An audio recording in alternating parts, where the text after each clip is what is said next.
चुके हैं, मैं आपको विकारी और अविकारी शब्दों के बारे में बता भी चुकी हूँ। ओके, तो अव्यय शब्द क्या होते हैं? शाब्दिक रूप से अव्यय का अर्थ है व्यय न होने वाला, अर्थात खर्च न होने वाला। अव्यय वे शब्द होते हैं जिनका रूप नहीं बदलता, इन्हें अविकारी शब्द कहते हैं। ओके, तो इसकी परिभाषा क्या होगी बेटा? वे शब्द जो किसी लिंग, वचन, पुरुष, काल आदि से प्रभावित न होकर एक रूप में बने रहते हैं, वे क्या कहलाते हैं? अव्यय कहलाते हैं। इज इट क्लियर बेटा? आगे है बेटा अव्यय के भेद। अविकारी या अव्यय शब्दों के 5 भेद होते हैं। कौन कौन से? क्रिया विशेषण, संबंध बोधक, समुच्चय बोधक, विस्मयादि बोधक और निपात। सबसे पहले बेटा हम क्रिया विशेषण के बारे में पढ़ेंगे, जिसे हम इंग्लिश में एडवर्ब कहते हैं। ठीक है, तो क्रिया विशेषण किसे कहते हैं? क्रिया की विशेषता प्रकट करने वाले जो शब्द होते हैं वो क्या कहलाते हैं? क्रिया विशेषण। जैसे सानिध्य कुशल वक्ता है, वह ऊपर गया है, ईद कल मनाई जाएगी। ओके बेटा, आगे है क्रिया विशेषण के कितने भेद होते हैं? क्रिया विशेषण के 4 भेद माने गए। कौन कौन से? स्थानवाचक, रीतिवाचक, कालवाचक और परिमाणवाचक। स्थानवाचक क्रिया विशेषण क्या होते हैं बेटा? जिन क्रिया विशेषण से क्रिया के होने के स्थान का पता चलता है उन्हें स्थानवाचक क्रिया विशेषण कहते हैं। स्थानवाचक क्रिया विशेषण के भी आगे भेद बताए गए बेटा। स्थितिवाचक, दिशावाचक और विस्तारवाचक। स्थिति यहाँ पर ऊपर नीचे यहाँ वहाँ ये स्थिति दर्शा रहे हैं, ऐसे ही दिशा इधर उधर दाएं बाएं। ठीक है, नेक्स्ट है विस्तारवाचक, यहाँ से वहाँ तक। उदाहरण है बेटा इसके, इस ओर ही चलो, जैसे यहाँ से वहाँ तक फूल ही फूल है। इज इट क्लियर बेटा? आगे है यस बेटा, अब हम पढ़ेंगे रीतिवाचक क्रिया विशेषण। रीतिवाचक क्रिया विशेषण क्या होते हैं? जिन क्रिया विशेषण शब्दों से क्रिया होने की रीति या ढंग का पता चलता है उन्हें क्या कहते हैं? रीतिवाचक क्रिया विशेषण। ओके, रीतिवाचक क्रिया विशेषण के भेद जैसे विधिवाचक, निश्चयवाचक, अनिश्चयवाचक, हेतुवाचक, निषेधवाचक, प्रश्नवाचक, ये सारे क्या है बेटा? इसके भेद हैं। ओके, तो रीतिवाचक क्रिया विशेषण क्या आते हैं? जिन क्रिया विशेषण शब्दों से क्रिया होने की रीति या ढंग का पता चलता है उसे क्या कहते हैं? रीतिवाचक क्रिया विशेषण। ठीक है, तो क्रिया किस ढंग से की जा रही है? जैसे विधिवाचक है बेटा, इसका उदाहरण अचानक, शीघ्र, धीरे धीरे। इसी तरह निश्चयवाचक में वास्तव में, निस्संदेह, जरूर, अवश्य। ऐसे ही अनिश्चयवाचक में जब कोई बात पक्की ना हो, जैसे शायद, जिसमें संदेह उत्पन्न हो। ठीक है, संभवतः, अक्सर। हेतुवाचक किस लिए, क्यों, इसलिए, अतएव। निषेध में मनाही वाले वाक्य, मनाही वाले शब्द हो गए निषेधवाचक में। ओके, न, कभी नहीं, मत। इसी तरह आगे है बेटा कालवाचक क्रिया विशेषण। जिन क्रिया शब्दों से क्रिया होने के समय का पता चलता है उन्हें क्या कहते हैं? कालवाचक क्रिया विशेषण। इसके भेद है बेटा काल संबंधी, अवधिवाचक और बारंबारता। काल संबंधी जो समय से संबंधी हो गए, जैसे आज, कल, परसों, कब हुई क्रिया। ठीक है, इसी तरह अवधि, उसका जो समय है निरंतर, लगातार, रात भर, दिन, मतलब कितने समय तक वो क्रिया चलती रही। बारंबारता, अक्सर, बार बार, ये सभी क्या है? कालवाचक क्रिया विशेषण के अंतर्गत आते हैं। Is it clear? नेक्स्ट है बेटा परिमाणवाचक क्रिया विशेषण। परिमाणवाचक क्रिया विशेषण किसे कहते हैं? जो शब्द क्रिया की मात्रा, नाप, तोल बताते हैं उन्हें क्या कहते हैं? परिमाणवाचक क्रिया विशेषण। ओके, तो जो माप तोल बताते हैं क्रिया की वो क्या कहलाते हैं? परिमाणवाचक क्रिया विशेषण। परिमाणवाचक क्रिया विशेषण के भेद अधिकतावाचक, न्यूनतावाचक, पर्याप्तवाचक, तुलनावाचक और श्रेणीवाचक, ये सभी परिमाणवाचक क्रिया विशेषण के अंतर्गत आते हैं। इज इट क्लियर बेटा? अब ऊपर चला यस बेटा, आगे है क्रिया विशेषण की रचना किस तरह होती है? रचना की दृष्टि से क्रिया विशेषण के 2 भेद होते हैं। कौन कौन से? मूल क्रिया विशेषण और यौगिक क्रिया विशेषण। Is it clear? तो मूल क्रिया विशेषण, जिन क्रिया विशेषणों का निर्माण दूसरे शब्दों के मेल से न हुआ हो वे क्या कहलाते हैं? मूल क्रिया विशेषण। Is it clear? जैसे अंदर, बाहर, भीतर, ऊपर, नीचे, कल, शायद, अचानक आदि। इसी तरह अगला भेद है इसका बेटा यौगिक क्रिया विशेषण। जिन क्रिया विशेषणों का निर्माण दूसरे शब्दों में प्रत्यय लगाकर होता है, क्या लगाकर? जो क्रिया विशेषण है वो किससे बनते हैं? प्रत्यय लगाकर बनते हैं, या जो समास के द्वारा बनते हैं वे क्या कहलाते हैं? यौगिक क्रिया विशेषण। क्लियर? जैसे उदाहरण है संज्ञा शब्दों से दिन भर, प्रेम पूर्वक, श्रद्धा पूर्वक, क्षण भर, आजन्म। प्रत्यय के योग से वस्तुतः, स्वभावतः। उपसर्ग के योग से आजीवन, प्रतिदिन। समास द्वारा देश विदेश, रात दिन, सुबह शाम, जीवन भर। शब्दों की द्विरुक्ति अर्थात 2 बार प्रयोग होता है, जिसका 2 बार। पल पल, ठीक ठाक, ठंडी ठंडी। ओके। नेक्स्ट है बेटा क्रिया विशेषण व विशेषण में अंतर क्या है? क्या अंतर है? तो विशेषण क्या होते हैं? जो शब्द संज्ञा या सर्वनाम की विशेषता बताते हैं वे तो क्या कहलाते हैं? विशेषण। उदाहरण है बेटा इसका शबनम सुंदर है। शबनम सुंदर है, तो यहाँ पर शबनम जो है वो क्या है? संज्ञा शब्द है। क्या शब्द है? संज्ञा शब्द है। ओके।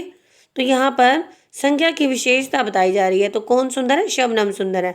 यहाँ पर देखो शबनम सुंदर लिखती है, तो जो क्रिया की विशेषता बताते हैं वे क्या होते हैं? क्रिया विशेषण होते हैं। यहाँ पर उसकी लिखाई के बारे में बताया जा रहा है कि जो उसकी लिखाई है वो सुंदर है, शबनम की लिखाई, तो यहाँ पर क्या होगा? क्रिया विशेषण। Is it clear? आगे बढ़ेंगे बेटा हम क्रिया विशेषण के दूसरे भेद के बारे में, अविकारी शब्द के दूसरे भेद के बारे में। दूसरा है बेटा संबंध बोधक अव्यय। ठीक है, जिसे हम अंग्रेजी में, इंग्लिश में प्रपोजिशन भी कहते हैं। तो क्या होते हैं संबंध बोधक? क्या होते हैं बेटा संबंध बोधक? जो अवयव शब्द संज्ञा तथा सर्वनाम के साथ आकर, संज्ञा और सर्वनाम के साथ आते हैं और उनका संबंध जो है वो वाक्य के दूसरे शब्दों से बताते हैं। यहाँ पर देखिए आप एक उदाहरण, भाभी के साथ अनुज भी आएगा। भाभी के साथ, तो यहाँ पर जो के साथ है वो वाक्य में जो दूसरे शब्द हैं इनके साथ इनका संबंध बता रहा है। Is it clear? इसी तरह वर्षा के कारण कपड़े भीगे, तो कपड़े कैसे भीगे? वर्षा के कारण, तो यहाँ पर के कारण जो है क्या है? संबंध बता रहा है वाक्य का दूसरे शब्दों के साथ। इसी तरह के अंदर, के पास। इज इट क्लियर बेटा? आगे है बेटा संबंध बोधक के प्रकार कितने होते हैं? संबंध बोधक के मुख्यतः 3 भेद होते हैं। कौन कौन से? संबंध बोधक के मुख्य 3 भेद होते हैं। कौन कौन से बेटा? प्रयोग के अनुसार, व्युत्पत्ति की दृष्टि से, और तीसरा है बेटा अर्थ के अनुसार। प्रयोग की दृष्टि से क्या होता है बेटा? वे संबंध बोधक जो संज्ञाओं की विभक्ति के पीछे आते हैं, जैसे के मारे, के ऊपर, के बिना, के पास आदि। जैसे दांत में दर्द के मारे मेरा बुरा हाल था, तो यहाँ पर ये क्या है? संबंध बोधक प्रयोग के अनुसार हो रहा है। घर के भीतर, ठीक है। वे संबंध बोधक जो संज्ञाओं के पीछे बिना विभक्ति के आते हैं, संज्ञा के पीछे। जैसे मैं रोज गिलास भर दूध पीती हूँ। ठीक है, यहाँ पर ये भर जो है क्या है? ये संज्ञा के पीछे बिना विभक्ति के आते हैं। ओके, आगे जानेंगे बेटा। व्युत्पत्ति की दृष्टि से भी संबंध बोधक 2 प्रकार के होते हैं, मूल, बिना, तक, भर समेत। इसी तरह यौगिक के मारे, इसमें 2 हो जाएंगे बेटा। ठीक है, 2 योग से बन गया ये, के समान या के मारे। अर्थ के आधार पर संबंध बोधक अनेक प्रकार के होते हैं। कौन कौन से होते हैं? काल बोधक, ठीक है, जो समय बताते हैं, आगे पीछे पूर्व भाग। स्थान बोधक, जो स्थान के बारे में बताएं, ऊपर नीचे भीतर बाहर। Is it clear? आगे बेटा दिशा बोधक। दिशा बोधक सामने, और, तरफ, आसपास की तरफ, के पार, के चारों ओर। ये सभी इसके ही उदाहरण हैं। ठीक है, समता बोधक समान, तरह, योग्य, तुल्य, अनुरूप। ऐसे ही विरोध बोधक, जो विरोध बोधक शब्द विपरीत, उल्टा, के प्रतिकूल। इज इट क्लियर बेटा? आगे है बेटा कारण बोधक, के कारण, के लिए, के मारे। इसी तरह विनिमय बोधक, के बदले, की जगह पर। उद्देश्य बोधक, के लिए, के हेतु, की खातिर, के निमित्त। आगे है बेटा क्रिया विशेषण तथा संबंध बोधक में अंतर। क्या अंतर होते हैं? पहले हमने बेटा क्रिया विशेषण और विशेषण में अंतर पढ़ा, तो अब हम संबंध बोधक के बारे में पढ़ रहे थे। तो क्रिया विशेषण और संबंध बोधक में अंतर क्या होता है। हिंदी में कुछ ऐसे शब्द होते हैं जो संबंध बोधक तथा क्रिया विशेषण दोनों रूप में प्रयोग किए जाते हैं, और जब इनका प्रयोग संज्ञा या सर्वनाम के साथ होता है तो ये संबंध बोधक होते हैं, परंतु जब ये क्रिया की विशेषता प्रकट करते हैं तो क्या होता है, तो क्रिया विशेषण कहलाते हैं। Is it clear. इसके उदाहरण दिए गए हैं, जैसे सामने देखकर कदम बढ़ाओ, वह नीचे सोया है, राहुल अंदर आओ, वे आएंगे। आगे संबंध बोधक विशेषण, चाचा जी के यहाँ जाना जरूरी है, घर के सामने, वह छत के नीचे, के अंदर। तो यहाँ पर बेटा ये संबंध बोधक विशेषण है। Is it clear. आगे बेटा नेक्स्ट है इसका समुच्चय बोधक। समुच्चय बोधक कंजक्शन, दो शब्दों, वाक्यांशों और वाक्यों को जो जोड़ने वाले शब्द होते हैं वो क्या कहलाते हैं बेटा, समुच्चय बोधक। ठीक है, जैसे उदाहरण देखिए, आप शरबत लेंगे या फिर शिकंजी लेंगे।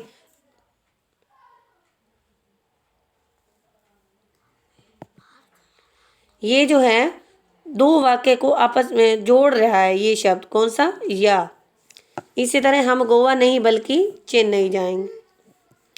समुच्चय बोधक के दो भेद होते हैं, कौन कौन से, समानाधिकरण समुच्चय बोधक और व्यधिकरण समुच्चय बोधक। समानाधिकरण समुच्चय बोधक कौन से होते हैं बेटा, जिन समुच्चय बोधक शब्दों के द्वारा दो समान वाक्यांशों, पदों और वाक्यों को परस्पर अर्थात आपस में जोड़ा जाता है, उन्हें क्या कहते हैं, समानाधिकरण समुच्चय बोधक। Is it clear. जैसे आमना और शोभा सहेलियां हैं, ठीक है, गाड़ी रुकेगी तो हम उतरेंगे। तो जो ये शब्द बेटा रंगीन कलर के हैं, ये सभी इसको ही दर्शा रहे हैं, समानाधिकरण समुच्चय बोधक हैं। इन वाक्यों में क्या है, में और तो एवं समानाधिकरण समुच्चय बोधक हैं। ओके, नेक्स्ट है बेटा समानाधिकरण समुच्चय बोधक के भेद। कितने भेद होते हैं, ये 4 प्रकार के होते हैं। कौन कौन से, संयोजक, विभाजक, विरोध सूचक और परिमाण सूचक। संयोजक क्या होते हैं, संयोजक दो शब्दों, वाक्यांशों और उपवाक्यों को जोड़ने वाले जो शब्द होते हैं वो क्या कहलाते हैं, संयोजक समानाधिकरण। ओके, जैसे समर और अभिषेक, रूपा व पूजा। आगे है बेटा विभाजक, अर्थात विभाजक दो शब्दों, वाक्यांशों और उपवाक्यों में परस्पर विभाजन और विकल्प प्रकट करने वाले जो शब्द होते हैं वो क्या कहलाते हैं, विभाजक। जैसे या, चाहे, अथवा। आप रसगुल्ले लीजिए अथवा रसमलाई, आप चाय लेंगे या शरबत, लस्सी पीना चाहे शरबत पीना। Is it clear. नेक्स्ट है बेटा विरोध सूचक, दो विरोधी कथनों और उपवाक्यों को जोड़ने वाले शब्द क्या कहलाते हैं, विरोध सूचक समानाधिकरण। जैसे पिताजी को असम जाना था परंतु भोपाल जाना पड़ा, तुम यहाँ से चले जाओ वरना विवाद और बढ़ जाएगा। कॉपी नहीं मिली बल्कि रजिस्टर मिल गया। नेक्स्ट है बेटा परिणाम सूचक, दो उपवाक्यों को जोड़कर परिणाम दर्शाने वाले पदों को परिणाम सूचक समानाधिकरण कहते हैं। गांव वाले सतर्क थे इसलिए चोर भाग गए। ओके, आगे बेटा व्यधिकरण समुच्चय बोधक क्या होते हैं, किसी वाक्य के प्रधान और आश्रित उपवाक्यों को परस्पर जोड़ने वाले जो शब्द होते हैं, ठीक है, किसी वाक्य के जो प्रधान वाक्य होते हैं और उपवाक्य होते हैं और जो आश्रित उपवाक्य होते हैं उनको आपस में जोड़ने वाले जो शब्द होते हैं वो क्या कहलाते हैं, व्यधिकरण समुच्चय बोधक। जैसे समय पर चलो ताकि बस पकड़ सको, रुपए नहीं थे इसलिए पूरा सामान नहीं आया, यदि पानी आता तो नहा लेती। ओके, तो ये भी बेटा 4 प्रकार के होते हैं। कौन कौन से, कारण सूचक, संकेत वाचक और उद्देश्य सूचक और स्वरूप सूचक। कारण सूचक क्या होते हैं बेटा, दो उपवाक्यों को जोड़कर होने वाले कार्य के कारण को स्पष्ट करने वाले पदों को कारण सूचक व्यधिकरण कहते हैं। जैसे कि, क्यों, इसलिए, ये सब इसके उदाहरण है। जैसे घर में दूध नहीं था इसलिए चाय नहीं बनी, तो चाय क्यों नहीं बनी, घर में दूध नहीं था। यही कारण सूचक विशेषण हो गया। ठीक है, इसी तरह नेक्स्ट है संकेत सूचक, दो योजक शब्द जो दो उपवाक्यों को जोड़ने का कार्य करते हैं उन्हें क्या कहते हैं? संकेत सूचक। जैसे जो, तो, ठीक है, यद्यपि, तथापि, यदि, तो, ठीक है। यदि वो आते तो हम चले जाते, यदि बाजार बंद ना हुआ तो सामान मिल जाएगा, यद्यपि उसने समय पर मेहनत की परंतु प्रथम स्थान प्राप्त न कर सका। आगे बेटा उद्देश्य सूचक। दो उपवाक्यों को परस्पर जोड़कर उनका उद्देश्य स्पष्ट करने वाले उद्देश्य सूचक कहलाते हैं। जैसे इसलिए, कि, ताकि, जिससे कि आदि। उसने दरवाज़ा बंद कर लिया ताकि वह आराम से पढ़ सके।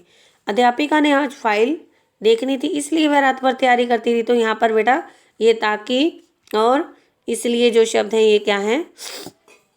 क्या है बेटा? उद्देश्य सूचक है। Is it clear? दोबारा से रिपीट कर देते हैं। दो उपवाक्यों को आपस में परस्पर जोड़कर उनका उद्देश्य स्पष्ट करने वाले जो शब्द होते हैं वो क्या कहलाते हैं? उद्देश्य सूचक। क्लियर बेटा?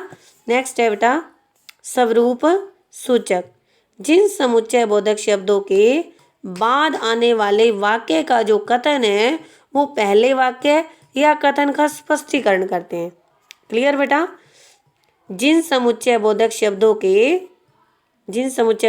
के बाद आने वाले वाक्य, समुच्चय बोधक जो शब्द होंगे ना उनके जो बाद में आने वाला जो वाक्य है का कथन है वो पहले वाक्य या कथन का स्पष्टीकरण करते हैं। एक उदाहरण देखो, जैसे मनीष सदा सत्य के प्रति समर्पित रहता है, मानो सत्यवादी हरिश्चंद्र हो।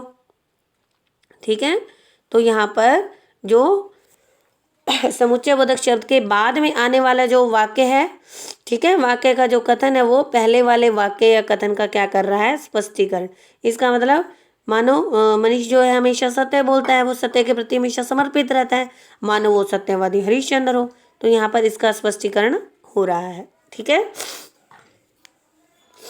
आगे है सोनम द्वारा बनाई गई तस्वीरें अर्थात प्रकृति का सजीव चित्रण।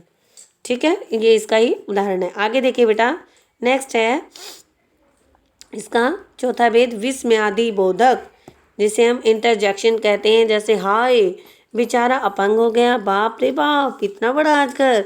तो ये सभी क्या होते हैं बेटा? विस्मयादि बोधक शब्द। ठीक है, तो यहाँ पर जो ये रंगीन शब्द हैं बेटा, हाय, वाह, छी, ये सभी क्या हैं? इनसे हमें क्या पता लग रहा है? यहाँ से हमें प्रशंसा, सहानुभूति, आश्चर्य, घृणा, शोक का भाव प्रकट हो रहा है। तो ये सभी क्या है? इन्हें ही हम क्या कहेंगे? विस्मयादि बोधक कहेंगे। ओके, जैसे अरे, उफ, छी छी, जी हाँ, हाय, शाबाश, ये सभी क्या है? इसके अंतर्गत ही आते हैं विस्मयादि बोधक के। तो इसकी परिभाषा क्या होगी बेटा? जिन शब्दों के द्वारा विस्मय अर्थात हैरान कर देने वाले हर्ष, शोक, घृणा आदि के भाव प्रकट होते हैं उन्हें क्या कहते हैं? विस्मयादि बोधक। तो विस्मयादि बोधक की विशेषताएं क्या होती हैं बेटा? विस्मयादि बोधक जो है वो हमेशा वाक्य के प्रारंभ में आते हैं, अर्थात जो वाक्य होता है वो उसके शुरुआत में ही आते हैं। ये शब्द वाक्य के अंग नहीं होते, इनका संबंध वाक्य के अन्य शब्दों से नहीं होता है। ओके, आगे है बेटा, इन शब्दों का संज्ञा सर्वनाम की तरह कोई अर्थ नहीं होता, इनके द्वारा भावों की तीव्रता प्रकट की जाती है और ये शब्द वाक्य के बाहर रहते हैं तथा अपने आप में एक वाक्य होते हैं, जैसे बाप रे बाप। ठीक है, आगे बेटा विस्मयादि बोधक के भेद बताए गए हैं, ये आप पढ़ लीजिए, आपकी बुक में भी दिए हुए हैं। शोक बोधक, हर्ष बोधक, विस्मय बोधक, घृणा बोधक। घृणा बोधक में घृणा वाले शब्द हो जाएंगे, विस्मय में हैरान कर देने हैं, अरे क्या सच, ठीक है, क्या वो पास हो गया, अरे ये क्या किया, मतलब हैरान कर देने वाले। ठीक है, हर्षबोधक में खुश होने लगे, वाह तुम तो बहुत अच्छे नंबर लिए तुमने तो। ठीक है, तो आगे चेतावनी बोधक हो गए, स्वीकृति बोधक हो गए। ठीक है, आशीर्वाद बोधक जिसमें आशीर्वाद देते दीर्घायु हो, शतायु बनो, ये सभी विस्मयादि बोधक के अंतर्गत आते हैं। इज इट क्लियर बेटा? आगे विकारी शब्दों का विस्मयादि बोधक के रूप में प्रयोग। विस्मयादि बोधक शब्द जो होते हैं वो अविकारी होते हैं। विस्मयादि बोधक शब्द अव्यय जो हैं वो अविकारी होते हैं, परंतु कई बार विकारी शब्दों का प्रयोग भी विस्मयादि बोधक के रूप में होता है। जैसे संज्ञा देखो, भैया कैसे भी करो इसे बचा लो। विशेषण काली, काली साड़ी मत पहनना। सर्वनाम क्या, राधा चली गई, तो यहाँ पर ये क्या है सर्वनाम, ठीक है। क्रिया चलिए अपना स्थान ग्रहण करिए, तो यहाँ पर चलिए क्या है बेटा, क्रिया है। ओके, आगे बेटा लास्ट वन इज हमारा जो अविकारी शब्द का 5वां भेद है निपात। तो निपात क्या होते हैं, ऐसे अवयव शब्द जो वाक्य में किसी पद के साथ आकर उसे विशेष बल प्रदान करते हैं, क्या कहलाते हैं, निपात कहलाते हैं। मुझे ही यह लेख पूर्ण करना पड़ेगा, हम तो उन्हें जानते भर हैं, और चुप रहकर काम तो कीजिए। तो कुछ अविकारी जो शब्द हैं वो ऐसे होते हैं जिनका प्रयोग वाक्य में आवश्यकता अनुसार कहीं भी किया जा सकता है, और ये वे अवयव शब्द होते हैं जो वाक्य में किसी शब्द के बाद बल देने के लिए लगाए जाते हैं। इस बात का आप ध्यान रखोगे।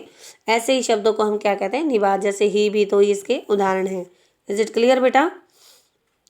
जैसे मुझे ही यह लेख पूर्ण करना पड़ेगा, चुप रहकर काम तो कीजिए, तुमने तो मेरी खबर तक नहीं दी। ठीक है, तो यहाँ पर कुछ बातें हैं निपात के संबंधी, वो भी आप कर लेंगे। इनका प्रयोग अव्यय के रूप में ही होता है, अतः इन पर लिंग वचन का कोई प्रभाव नहीं होता। निपात एक शब्द या शब्द समुदाय पर विशेष बल देने के लिए प्रयोग किया जाता है। इनका रूप परिवर्तनशील नहीं होता है, और वाक्य में आवश्यकता अनुसार निपात का प्रयोग कहीं भी किया जा सकता है। इज इट क्लियर बेटा। तो आपने बेटा इस पाठ को ध्यान पूर्वक पढ़ना है, समझना है। इसके पश्चात आप इसका अभ्यास कार्य स्वयं ही फाइंड आउट करेंगे। इज इट क्लियर बेटा। ओके।